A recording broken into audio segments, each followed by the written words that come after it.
space, the final frontier. These are the voyages of the starship Enterprise. Its 5-year mission: to explore strange new worlds, to seek out new life and new civilization, to boldly go where no man has gone before. Greetings, salutations, and welcome to Retrek. I'm Captain Jim. With me, of course, is Admiral Elliot. Hi there. And we've no Dr. Squee this week. No, something about a wedding or something. Yeah, his daughter. How inconsiderate can you get planning your wedding when we're meant to be doing a new podcast? Ridiculous, isn't it? So we'll have words about that, but don't worry. We're perfectly prepared to talk about the latest episode of Lower Decks. If I can say this, bit of a tongue twister, this one. Mining the Mind's Minds. Yep. I think I got that right. So that's the episode of Lower Decks, and that's led us on to Booby Trap from TNG for reasons that, if you've not seen the episode, maybe pause the podcast, come back when you have seen it. Yeah, but it'll only take you 24 minutes to watch a bit of Lower Decks. Exactly. It's pretty obvious why we're covering this one, but we'll get there as we go through it. Oh, little bit of Trek news this week, and I don't know if anyone else has been following this story, but William Shatner is apparently being blackmailed by a diehard subsection of supernatural fandom. Why? As far as I can, supernatural. So is he supernatural? No, as far as I can work out, and this is just the story as I understand it. So please, nobody sue us or anything like that. From what I understand, William Shatner is mates with Mark Pellegrino, who appeared on Supernatural. Okay. And Mark Pellegrino has liked a tweet from someone who is a big fan of what they call Wincest, which is a shipper fandom where they want Sam and Dean to get it on. But in the show, Sam and Dean are brothers. So it's incestuous. So these people are now claiming that William Shatner supports incest. And apparently they have some documents that they're going to release about Shatner. But see, the thing is with this, like, just ignore it, Bill. They don't have any documents on you. And even if they did, who cares? But he's getting really riled up about it. So it's honestly, just let it go. Let it go. It's not even worth your time, you know. But there we go. So well, we did have some other Trek stuff happen this last week. Oh, real Trek news. Go on. Yeah, we did have Star Trek Day. Yeah, we did. And there was a Picard trailer. There was, and a Prodigy trailer. Yeah. Oh, I've not seen the Prodigy trailer. That can't have come out last time I checked it. But the Picard one's looking really good. The design of the USS Titan is brilliant. It's the Titan A, isn't it? So yeah, it's the Titan A, and apparently it's the new Constitution class. Yeah, but that means that something happens to the Titan between what we've seen in Lower Decks. Yeah, which we know isn't far away in the future from Picard. No, true. And Picard season 3, something happens to. Ooh, maybe we'll get maybe we'll get that as well. Maybe Thomas Boimler blows it up or something, or William Boimler or whatever it was they called him in the end. I think he went for William Boimler, didn't he? To be I think so. Yeah, so maybe he's responsible for it. I don't know, but yeah, that trailer pretty much delivered everything you could have asked of it, apart from showing us the Enterprise. But they're saving that. I think we're going to get from this like. All we've had is about 30 seconds from 10 episodes. Yeah, it's very little. I don't think the Titan A is near the beginning. I think we might see the Titan get destroyed, which is part of what puts Picard on his mission for season. Maybe, yeah. And they end up with the Titan A. Mm-hmm. I'm sure that we'll see the Enterprise E. Yeah. They've got to be saving it. They know we all want it. Yeah. And let's be fair, they have been listening to the fans, what we want, and giving us it. Definitely. They've realised that through early discovery, when they weren't listening to us, they've realised, we're the fans. give us what we want and we'll love it. And we won't just watch the thing. We'll subscribe to your Paramount. We'll go out and buy the DVDs, the Blu-rays, everything else that you come out with. All your toys you can release. Yeah. Oh, there's a lot of Star Trek toys coming out at the minute. Or a lot have been announced. They're not out yet, but yeah, that Playmobil Bird of Prey looks pretty good, but I haven't got the room or the money, so probably not. But yeah, the Enterprise, it'll maybe be a bit like in All Good Things, like in future bit of All Good Things, they start off on the Pasteur, but then the Enterprise gets to come in a little bit later in the story and get its big hero moment. So maybe we're going to get that. I don't know. Yeah, I wonder if we might, because we've already had some ships from Star Trek Online. Editing. So I'm wondering if we might get the Enterprise F or the Enterprise G from Star Trek Online. Oh, well, the Enterprise. In fact, about the Titan A, it's actually a fan's model. It's Bill Krause again, who did the gold display of the Stargazer. Oh yeah. This is his model of the Shangri-La that he did a few years ago. Oh, that's brilliant. His, sort of future constitution, and they've used his model again. Oh, that's fantastic. But they're now taking it to an even bigger level. Yeah. Oh, that's amazing. Good lad. Yeah, so we'll wait and see what happens with Picard. We know it's February next year. Yeah. So I would guess that'll be the next live action we get. Unless Discovery starts before. Maybe. I don't know. I'm not sure. Well, what we do know is Prodigy. We got the small trailer for Prodigy. And all we got was Janeway, real Janeway on the Prometheus, chasing after the Prodigy. And right. Warp and very close. And then basically on the deck, on the bridge going, we can't let her catch us. They know what's going to happen at this point if the contact starts. Right. And that was pretty much it. But we know Prodigy comes out October the 27th.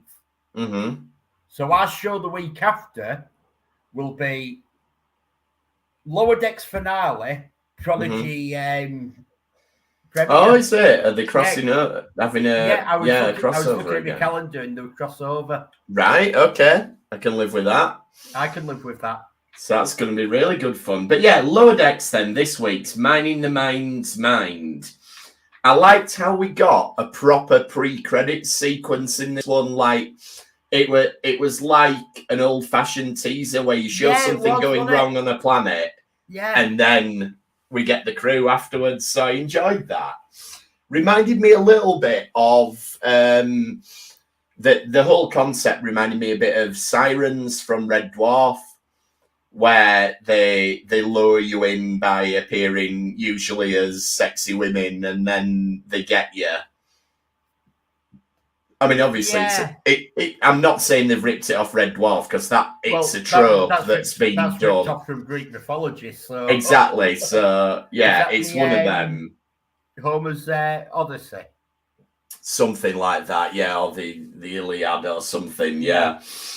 And then the USS Hood. That must be one of the longest serving ships in Starfleet because it's an Excelsior class. It's an Excelsior class before the upgrades that they gave for the Enterprise B. And it's been in service since at least Encounter at Farpoint because that's the ship that Riker came off of. Yeah. So it's doing well. Well, to be fair, we did see the Excelsior classes in DS9. And they were getting refits and all that. The Excelsior is a really strong design. It's designed for 100 years life. Well, that's it, and it's doing well, especially the hood. So, I thought that was a good touch. That rather than going, let's do an updated hood, they were like, no, we'll stick with the one that we know. We'll have a little cameo of a ship that you already recognise, and to be fair, that's there for the hardcore fans. Like there's not many casual viewers who go, "Oh, I remember that from Encounter at Farpoint." But you know what? That's what we're here for. That's the sort of thing we notice. And then Ransom's kicking off about the colonists, and it's this interesting setup anyway. We've got rock monsters again, or rock people at the very least. Well, rock people. Yeah. But they're definitely made of rock. Yeah. So again, Shatner would be loving it, but he's too busy getting attacked by crazy Supernatural fans at the minute. But at least they've got rock monsters in it for him. Wincest. Don't Google it on your work computers, ladies and gentlemen. You know, it's a thing. It exists. Again, though, look, Star Trek fandom. We invented shipping, so. You know, the Supernatural might be doing a lot of work with it at the minute, but Kirk and Spock, that was the original ship. Yeah. We invented that. When you say Kirk and Spock, I actually read a quite funny article just before the show. And if you think about it, Leonard Nimoy and Spock would actually get on really well. Yeah. And they might play a loop together and have a nice chat and all that. But if William Shatner met Captain Kirk, he'd probably batter him. Yeah, that's a very good point. Yes. Yeah, can't argue with that. Yeah, give me a nice little chuckle when I was reading that. Yeah, it's a very good point, yeah. And we, as long-term listeners will know, we talk about space magic quite a bit. Whereas I feel like this is the closest to like an open acknowledgement of it we've got. So we've got fantasy rocks in this episode. No. I think these actually get explained. Oh, yeah. Yeah, these get explained. Because they're used to spy on people, aren't they? Yeah, and like if you've got... We already know that holograms in this can be solid holograms. Mm-hmm. And all that. So no, it's quite easy. So you think there's a fully technological explanation for it? Yeah, I think it's fully technologically based. Okay, not a problem with it. But Stevens does call them fantasy rocks, so at least that's before. Well, they don't know what they are, and he's thinking along our lines. Though he's seen enough space magic in his time to be. But yeah, you're right. There could be a scientific explanation. And then this is how we get the link to our TNG episode, because Rutherford imagines Leah Brahms. Yeah. Like, straight away here, as soon as he's fought Leah Brahms, it's Hussey. She's all over him. Well, pretty much all the fantasies are in this. Yeah, but this is a pattern with her holograms. Yeah, it's a pattern with her holograms. I don't think we can judge the real Leah Brahms, but yeah, it's weird that this is a recurring character in Star Trek. This is a third appearance, but only one out of the three was real. Yeah. But again, she's there straight away, flirting with an engineer. That's true, yeah. An engineer with a cybernetic eye implant as well. Maybe she just got a type. Yeah. I like maybe robotics. Or at least fantasy Leah Brahms seems to have a type anyway. And meanwhile, they've got like We'll talk about this further in the next episode. Oh, we will when we talk about Booby Trap, yeah. They get really competitive with this other crew, don't they? Like, you've got the crew... Well, you have the other crew being really off with them and all that. Yeah. No, we follow orders. No, we run our ship following orders. No, we won't be swapping. That's not in our mission brief. Our mission brief is to do this. Yeah. And obviously it turns out that it's because they're in awe of the Cerritos. But I quite like that comes out, that because we see all these crazy adventures the Cerritos on. And it is the second contact ship. It isn't the first contact ship at the front of the line. The California class, they go in and they do specific jobs after first contact is made. And it's nice to think that within that niche, they've become like these legends, and their stories. They're what everyone aspires to get transferred to the Cerritos. And yeah, I really like that. And, you know, we've been covering them for 2.5 seasons now, and they do have some pretty crazy adventures, so it makes sense that they'd be seen that way. Boimler's imagination, then. I love that it's an admiral, but he's on a motorbike with a sidecar, and he's like, jump in my sidecar. Well, in your fantasy, you're still subordinate. Yeah, it's brilliant.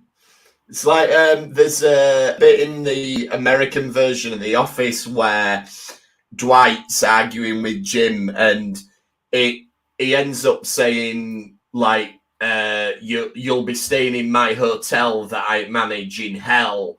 And Jim's like, so in your wildest fantasy, you run a bed and breakfast in hell?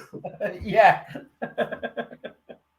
And then Mariner imagines Jennifer, and we thought we got a bit of a vibe when they made friends at the end of the last season, but it appears now that they are actually a couple. They're just not in the same place in terms of how they're defining the relationship, or at least Mariner doesn't think they are, because we don't see real Jennifer in this episode, so we don't know where she actually stands on it all. But certainly in Mariner's imagination, they're not quite in the same place.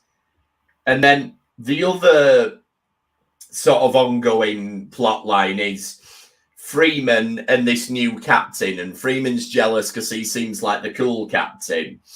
But it ends up with this, neither of them want this rock that they bring as a tribute. And you have it. And maybe, I don't know, maybe they overdo that joke a little bit, because it does just go on for the whole episode. Yeah, it goes on a long time, but like it turns out that Freeman just don't really want it, and he thinks that she should have it because she's the better captain. Yeah, that's it. And we do see Freeman's quarter, her office. She has got a lot of trinkets, so I suppose it does get annoying if every time an alien species wants to give you a trinket and you've just not got the room for them. And we also have a third plot going on. Oh, yeah, sorry. We have this is probably actually more the B plot than the two captains, because we have Tendi, who's starting a senior science officer training. Yeah, and she's like assigned to the bird psychiatrist guy, who I really like how just weird he is. Like, some of the stuff he comes out with is just odd, and the way he delivers his lines and stuff, he's a really quirky character. Yeah, have you mentored many people before on this? Oh, I've had loads of these. Never. Yeah. And he's like, one more round of millet before we go away and do something. So back to the rocks then. So Stevens ends up breaking them, and this makes them into nightmares. And there's some cool, like, mishmashes of normal phobias and Star Trek in there. Like, we've got Klingon clowns and a Borg snake. Yeah, there's the Klingon clowns, and they've got backlifts for arms. Yeah. Which anyone who's seen the thumbnail for tonight's episode, that's what I use. Yeah. And no doubt you'll be able to buy a Klingon clown with back-left arms action figure before too long. And if you can't, then they've missed a trick. We need to get them out there. Yeah. And maybe a cuddly toy of the Borg snake. That'd be a good one to get. You can get cuddly badges. Yes, you can get cuddly badges now, though. That was one of the Star Trek Day announcements. So well done. Have they done what's it called? Murph. Not that I've seen yet. Murph's definitely coming. That's a big slip up, because he should be up there with Baby Yoda as the characters. Yeah, there's a Murph action figure. You get Murph as an accessory with the Dal action figure, but that's only like 6-inch scale action figures. We need full-on plush toy. Yeah. And then when they go into the cave, there's a line where they say, oh, well, it's not a real day in Starfleet until the comms gets blocked. act, which I love it when they do just draw out these cliches that we get time and time again. Yeah. Like a little bit later, you get them heating up the rocks with a phaser. And like, I can't remember which comedian it was, but they said something like, may have been Eddie Izzard, I'm not sure. But they're like, there's 4 different settings of phasers in Star Trek. You've got stun, kill, cut through doors, and heat up rocks. And that is pretty much it. They are the uses of a phaser. The Tendi sort of storyline wraps up. The cat doctor gives Tendi a bit of a pep talk and then whips out a chainsaw to take to the guy's foot. Yeah.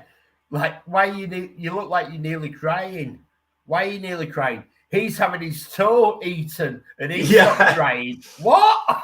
And it's like, oh, you only said you were going to cut my foot off to inspire her, didn't you? No. And they realise that it's all a plan. The rock people are working with the colonists, and it's all a thing to try and spy. Together, don't she, that there's something going on here, that they've got these hats on, and it's like, so-and-so told me about that the other day. There's more than just our fantasies coming out here. We're having our minds read. Yeah, that was it. There were details in there that weren't fantasy, weren't nightmares. They were just, it was stuff. Oh, well, we talked about that last Tuesday or whatever. And so it was, and again, this is one of them brilliant Lower Decks plots where it's done for laughs here, but this could have been a TNG plot and played out very similar. So easily. And in the midst of all this, Stevens gets turned into stone and his arms get smashed off. Somehow they've revived him by the end. And it's only really quiet dialogue in the background, but he's talking about that he saw the koala, which is sort of a bit of a running gag, isn't it? That there's this koala that guides you to the afterlife or whatever. Or it's the ultimate being in the universe. Yeah, so I like that the koala keeps cropping up every now and again. I was brain dead for 10 whole minutes. I only saw a koala. Yeah, I would love it if koala turns out to be a big villain in one of the shows. And, don't even do it in Lower Decks. Do it in one of the live action shows and have it played seriously. It's this koala. But yeah, another fun episode of Lower Decks then. I feel like it's this at the end where it's not space magic, because they find out there's you're right, the huge control room, and it's reading the thoughts and then it's projecting these images and all that. Yeah, because it's a silicon life form, turning people into rock isn't that different. Yeah, you're right. So I think this one's not really. I don't think this falls into space magic at all. No, I think right. I think it's just that they sort of acknowledge it in the dialogue by saying fantasy rocks. Yeah. But yeah, it turns out it's not. There's so many episodes that are space magic, and this starts in space magic. And by the end, it's all explained. Oh, yeah. Like, even I've tended to get her attention, smashes the rock that the captains are arguing about not taking. And even the crew. Device. Yeah, the crew think it's going to be space magic, but it isn't in the end. You're right. Which is I feel play. Yeah, I feel like Lower Decks has just absolutely found its groove now and found its level. Like they're just great fun episodes, and it really is good fun just watching them every week. But they're also good Star Trek. Yeah, they are. Which. This could have gone really wrong, and it hasn't. No, I agree. Doing a parody could have really gone the other way, and the fans could have turned on it completely, and it just didn't land. But it's got enough of Star Trek to not feel like it's betraying it. But it's still definitely one of my favourite series out of the new Trek. Yeah, I'd agree. So let's go back then and talk about Booby Trap, which of course is where we first were introduced to a version of Leah Brand. Yeah, and like as I've watched this Lower Decks, and then I've rewatched this episode, and I've watched both a couple of times. Everyone thinks the name of this episode is about how they get trapped with the other ship in the asteroid field. And having watched this now with Lower Decks and Leah Brahms, I think it's Booby Trap based on her. Well, it could well be. It could well be, but it's an interesting episode, this. Like, when you talk about this episode, you do just think of the Geordie and Leah Brahms thing, but I think the actual Booby Trap storyline with them getting caught and everything, I think rewatching it, that's actually a really interesting story, and it's all done really well. Whereas the Geordie stuff, I don't think is as effective, but we'll sort of pick it out as we go through. But yeah, it starts with Geordie getting knocked back on the holodeck. There we go. Yeah. We know Geordie's never been lucky in love and never is, as far as we see. This lass has agreed to go on this romantic date with him, and I think she's well out of order. She's agreed to go on this romantic date with him on the holodeck, and she's not interested in him. It's true. She's let him waste all his time. He's created this program, and he's got drinks and violinists, and she's just let him on. It's like, it's like, you know, when you hear about these like lasses in sixth forms or high school America, and for bets to go out with like the. No, you don't think that's what she's done here, do you? It's getting there. Oh, I hope not. I'm not sure if we see this lass again, but I think that we could have a baddie on our hands here. I'd like to think Geordie's not someone who you go on a date for a bet, but maybe he is. I don't know. There's a really nice shot here in 10 forward of Data and Wesley, and you've got the asteroids in the background. It is. Like, it's so rare that we get a shot looking out a window and it's anything but a star field. Yeah. So that was, and you don't need to put that in as a detail, but they have done, and it's great. Still going back to, what did this be made? 1989? Yeah, 89, yeah. Yeah, so this is quite cutting edge video, TV effects or special effects for the time. Being able to project, have them in front of this star field. Like, I imagine that they've got the window and they've literally had a projector screen behind it with that image shot onto it. They could have either that way or a blue screen, and but whichever way, it's a good effect, and it's just nice to have a bit of variety. Yes. Also, like, we're in early season 3 now, so this is where we're starting to really get a handle on the characters in TNG.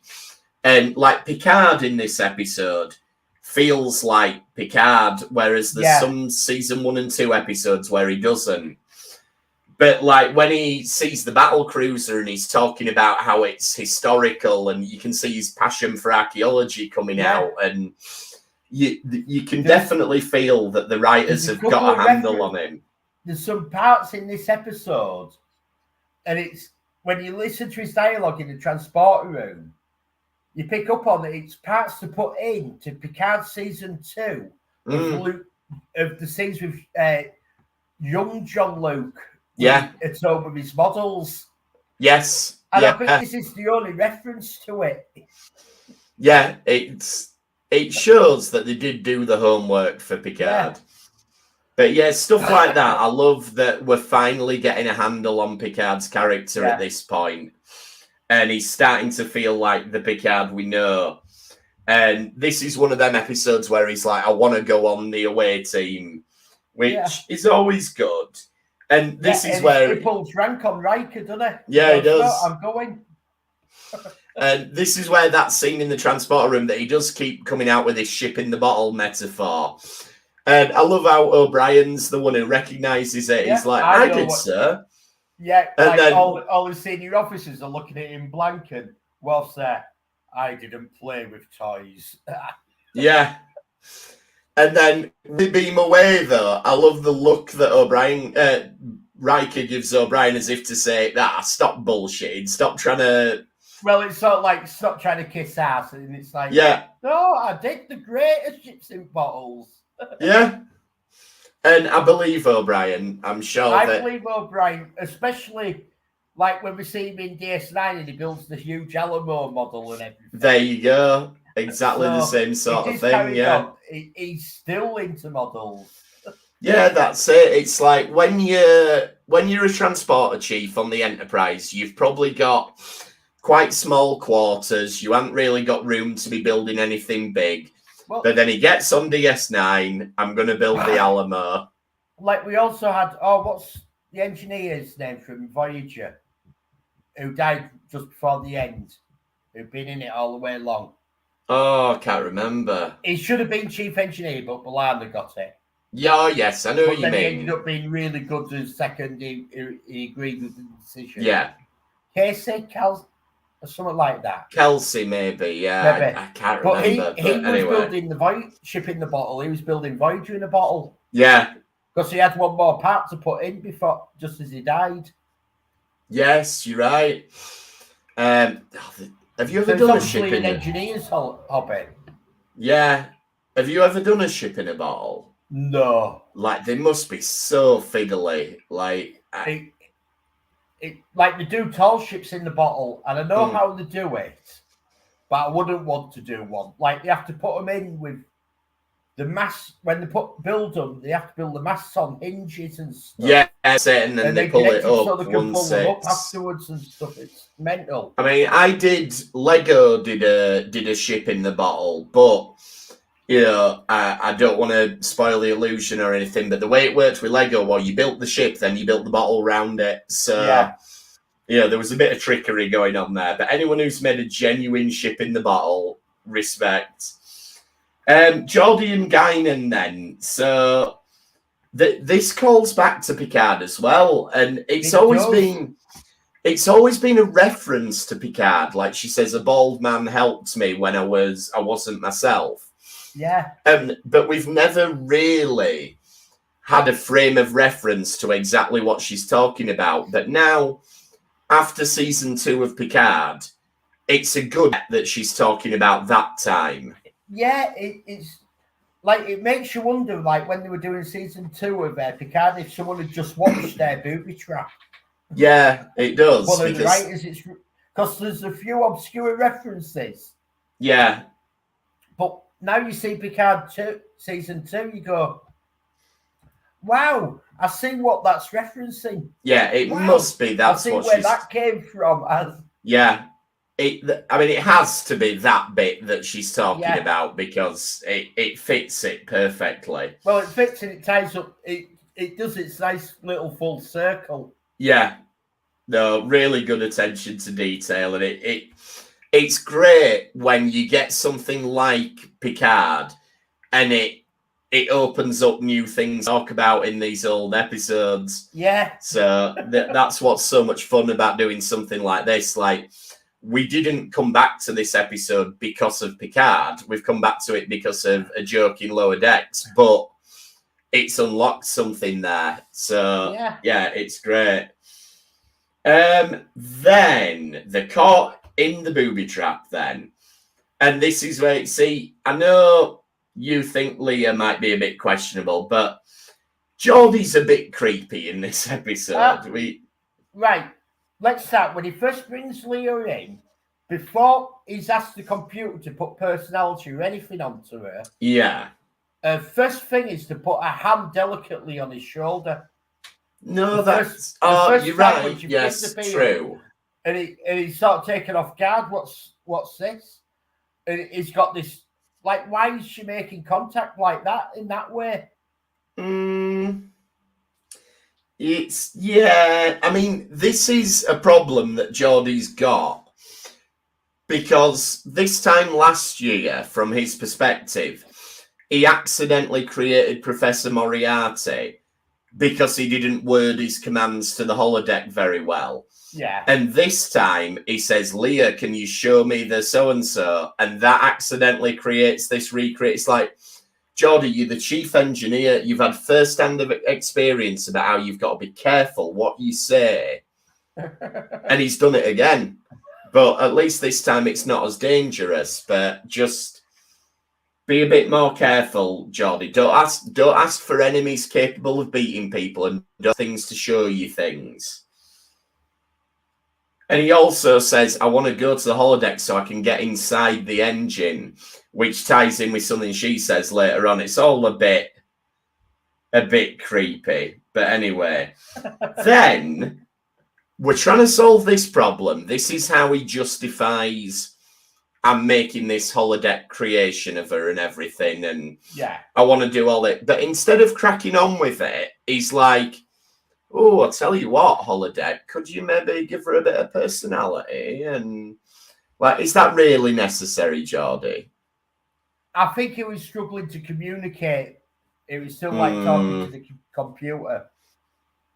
I'm not sure. I think he I started. want to say here that he tried to go, he went pull things from your Starfleet records, personnel files, and then the computer goes, I've only got so much from that. And he goes, okay. And then he thinks, oh, did she appear at this symposium that someone like her would be, and this and this? And he actually tells the ship to pull even more records. Yeah, to he build does. up a more in-depth character of her to be how she really is. See, that's it. It is a little bit creepy. It's like what I want to say here as well is that when she could, like, we see her again in is it Galaxy's Child? Galaxy's Child, yeah. Yeah, which we nearly did for the first episode. We did, yeah. It's lucky we didn't. So now we get to do these in order. But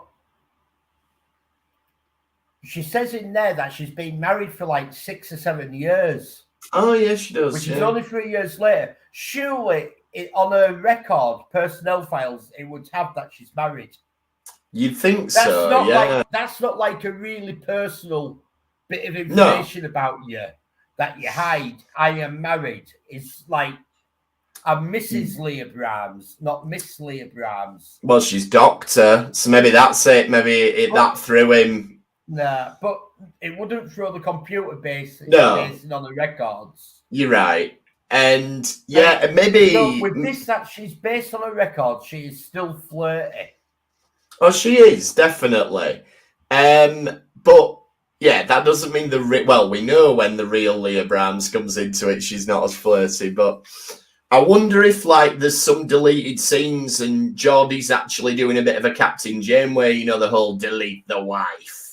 And there's a bit of that going on in between scenes, personalize it a little bit. Yeah, start doing that. And we met that guy at in certain places.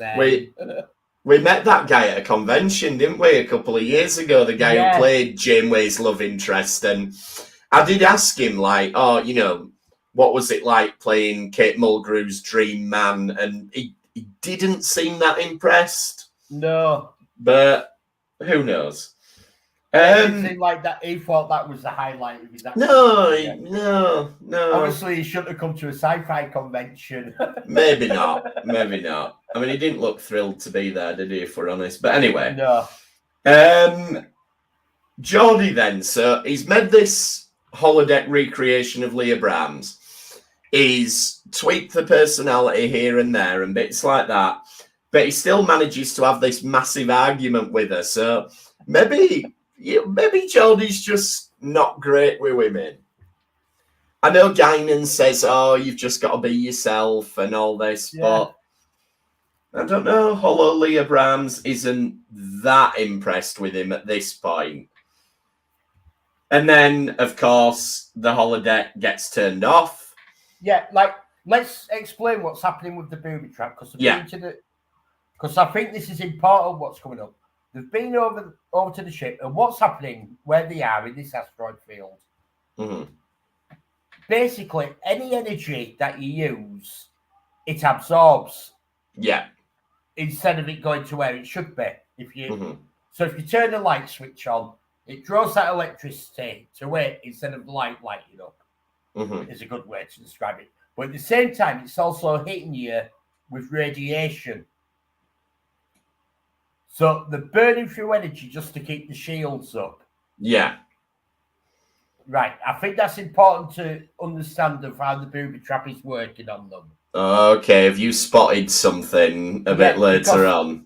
Well, we come here where the holodeck goes off, Mm-hmm. and they decide, and they've worked out that there's dampening fields or whatever the devices are on so asteroid, meteorites, and all that in this field. Mm-hmm. So they decide that they've got to destroy them. So they go. So Picard goes, target phasers, and Data goes, firing the phasers with the energy might give them exactly what they want. Yeah. If only the Enterprise had a different weapon it could use to destroy things that wasn't a phaser. That's a good point. Yeah, maybe something that doesn't like draw. What they used at the end that worked fine. Yeah, that's something that they launch from the ship that doesn't actively use the ship's energy. Or yeah, could have been an idea. Like a photon torpedo. Oh, yeah. Maybe they've run out. Maybe it's a bit not like Voyager had its infinite supply. I know they haven't. That's the problem.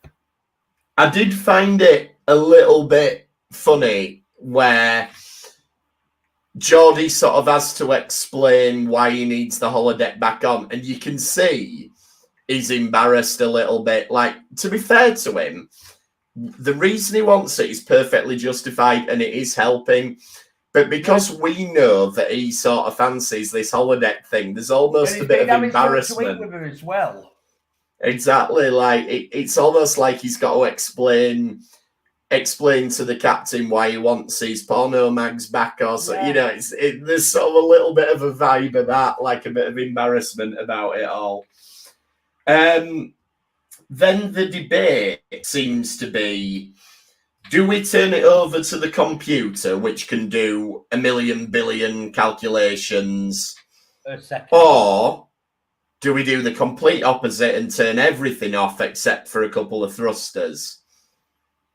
And they decide to do that one, which Leah didn't really help Geordi get to that. Like, she wanted to do the computer way. So really, arguably, she's helped him think it through and bounce ideas off. If you've turned everything off and you're just using the thrusters, if that doesn't work, you can still do it her way. That's true. Whereas you could have do done it her way and it doesn't work, you can't fall back on the thrusters unless you crash into an asteroid while you're trying to do it with the thrusters. But yeah, it's. I'm just wondering if there was any point in Leah Brand's in the whole. I suppose you could argue that if Geordi hadn't have had her there, he wouldn't have thought it through in the same way and come to the same conclusion. So yeah, and I like that Picard decides he's going to fly the ship. Yeah, you know, I'm going to do this. I'm not going to put it on one of my crew to do it.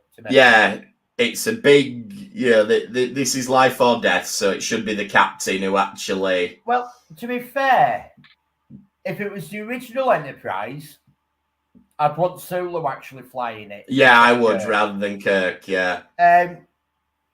If it was the Enterprise with Pike, I'd want Ortega's flying it instead of Pike. On Discovery, I'd want what's her name? Detmer flying it. So it's almost like we're saying the helmsman. Voyager, I'd want Tom Paris flying it. Yeah, you would. So the helmsmen are there because they're very good at what they're the best helmsperson, Yeah. The captain has a lot. The captain does a lot of things, and he probably is a good pilot, and he probably is a good scientist, and he probably is a good this.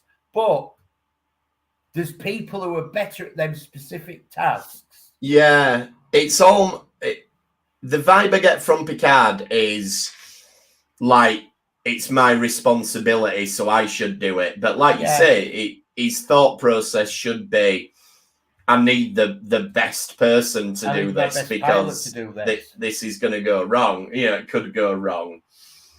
But he manages to do his cool bouncing off the asteroid. He likes using gravitational wells for stuff. He does a slingshot, gravity assist. Yeah, because he does that in, what is it? The season 1 episode where Wesley does like the academy, pre-academy track. Coming of age, is it? Picard has to talk a lad who steals a shuttle and he gets him to bounce it off the atmosphere. Yeah. So Picard likes doing stuff like this. It's one of his tricks. Then the other creepy bit. So we've already had Geordi saying he wants to get inside the engine.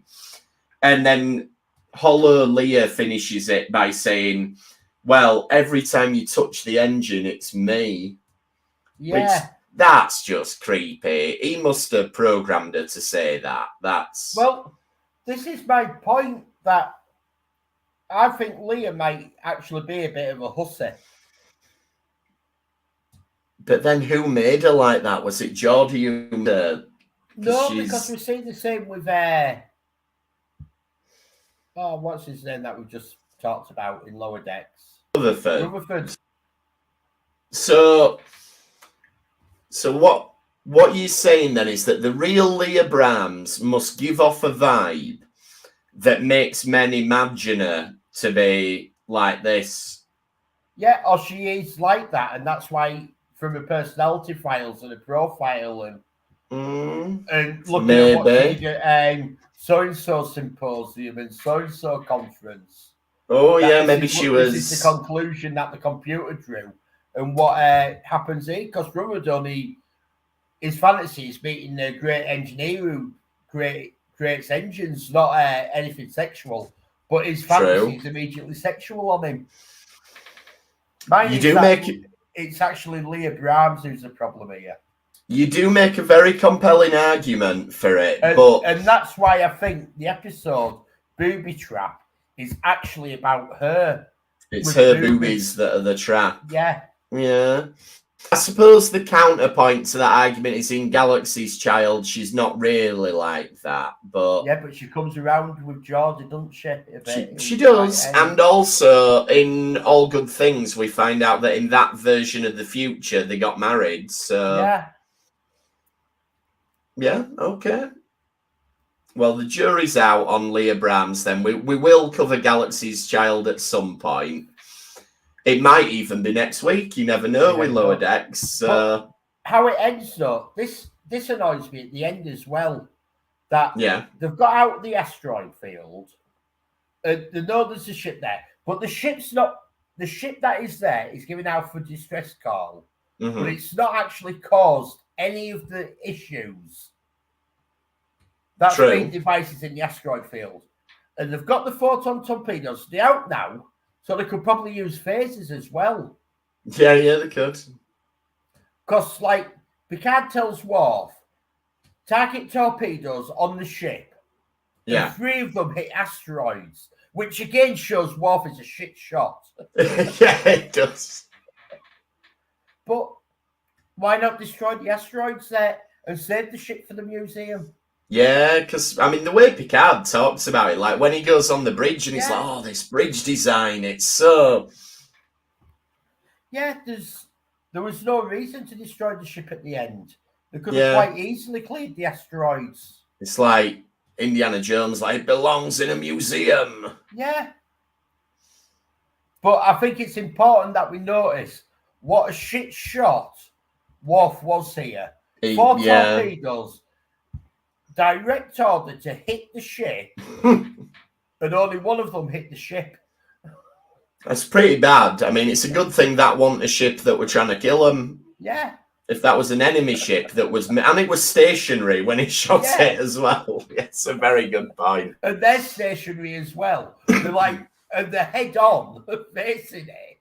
It's you've got to do a funny angle of moving the torpedoes. They're going straight line. This is why there's all them YouTube videos of Worf getting his plans turned down and refused and everything like that. Right then, so Any more on that one then before we wrap up?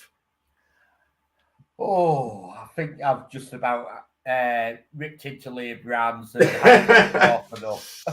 Well, we'll look forward to Galaxy's Child and see if it changes your opinion. But we'll be back next week then talking about the next Lower Decks and whatever path that leads us down. You can get in touch with us in the meantime at RetrekPod on Twitter, retrekpod@gmail.com if you want to email us, or search for us pretty much on any social platform. We're on there. There's a Facebook group, there's YouTube channels. We've just come off the back of, anyone who saw it, we did a live appearance at Squee Fest at the weekend along with Dr. Squee. And in that episode, we talked about Galaxy Quest. It will turn up on the podcast feed at some point. But the reason I'm mentioning it is that was all in aid of Shelter, the housing charity. The donations for that are still open. So if you check out Dr. Squee, the Dr. Squee Show, Squee Fest, search for that on YouTube. It's all on there. And donations are still open. But for us then, that'll do us for this week. It must have done. I'm just trying to see if we can find it before we go. We're trying to find the details for the kits. Is it justgiving.com/sheltersquee? There we go. Justgiving.com/sheltersquee. So check that out. He's got 24 hours worth of videos on his YouTube there, including Retrek. There was an interview with Rick Steinbeck. Rick Steinbeck, exactly. Design Voyager. And that was shown at silly hours in the UK, so you can watch it at your own leisure now. Who was the other one that he had from Star Trek? Michael Moore. Michael Moore. There was another designer. So, yeah, check all that out. But for us then, thanks for trekking with us this time. We'll see you next time on the Retrek. Thank you. Bye-bye.